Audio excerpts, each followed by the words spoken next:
महाभारत के महान युद्ध के बाद जब पांडव ने राजसूय यज्ञ संपन्न किया था, तब वे पांचाल, काशी और अन्य राज्यों की यात्रा पर निकले। नकुल और सहदेव, जो पांडवों से सबसे छोटे थे, उसने हस्तिनापुर के प्रबंधक और वहां के प्रजा के साथ संवाद स्थापित करने की जिम्मेदारी दी गई।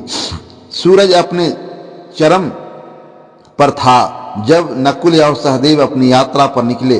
दोनों के चेहरे पर तेज और मन में आत्मविश्वास झलक रहा था। नकुल, जो अपनी सुंदरता और कला के लिए प्रसिद्ध थे, घोड़े की लगाम थामे हुए थे।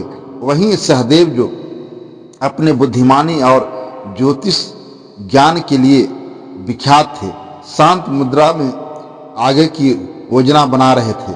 हस्तिनापुर की ओर बढ़ते समय उन्हें रास्ते में कई चुनौतियों का सामना करना पड़ा। एक दिन जंगल से गुजरते हुए उन्हें एक वृद्ध संत मिले, जो भोजन या और पानी के लिए परेशान थे। नकुल ने तुरंत अपने संसाधन संत को अर्पित किए और सहदेव ने उनके साथ बैठकर उनकी समस्याओं का समाधान किया। संत ने कहा, तुम दोनों का यह करुणामय स्वभाव ही तुम्हारी सबसे बड़ी शक्ति है।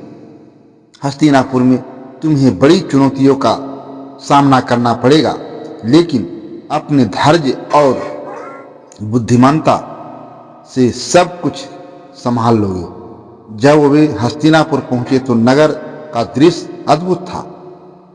शहर के चारों ओर सफेद पत्थरों की दीवारें, ऊंचे शिखर वाले महल और बाजारों की रौनक देखकर दोनों चकित रह गए। वहां की जनता ने फूल और संगीत के साथ उनका स्वागत किया। हस्तिनापुर के राजसभा में प्रवेश करने से पहले दोनों भाइयों ने नगर का निरीक्षण किया। सहदेव ने देखा कि प्रजा कुछ समस्याओं से जूझ रही थी। खाद्यान्न की कमी और जल की समस्याएं प्रमुख थी। वहीं नकुल ने सैनिकों की स्थिति पर ध्यान दिया और पाया कि उनमें अनुशासन की कमी है। राजसभा में प्रवेश करते ही दुर्योधन और कर्ण के प्रशंसक कुछ असहज दिखे। द्रौपदी का चीरहरण और महाभारत युद्ध के कारण पांडवों के प्रति उनकी ईर्ष्या अभी भी जीवित थी, लेकिन नकुल और सहदेव ने अपनी कूटनीति और विनम्रता से सभी को प्रभावित किया। नकुल ने सभा में कहा, हम यहाँ केवल शासन चलाने के लिए नहीं, बल्कि सभी के कल्याण के लिए आया हूँ। हस्तिनापुर हमारी मातृभूमि है और इसका प्रत्येक नागरिक हमारा परिवार है। सहदेव ने अपनी योजनाएं प्रस्तुति की।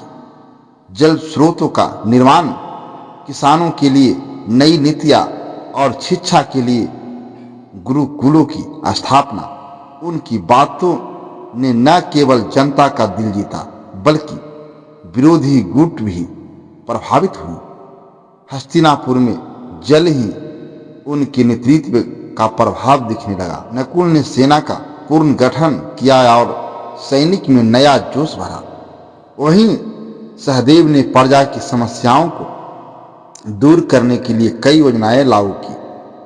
संत के आशीर्वाद और अपने कौशल के बल पर नकुल और सहदेव ने हस्तिनापुर के एक आदर्श राज्य बना दिया।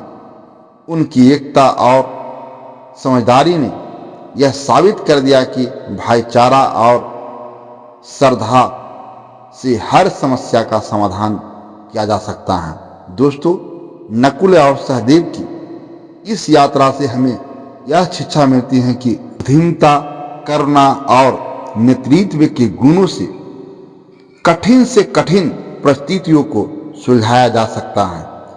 भाईचारा और सहयोगी ही सच्ची शक्ति है। दोस्तों, अगर यह जानकारी आपको अच्छा लगा होगा तो हमारे वीडियो को लाइक शेयर अवश्य करें। धन्यवाद।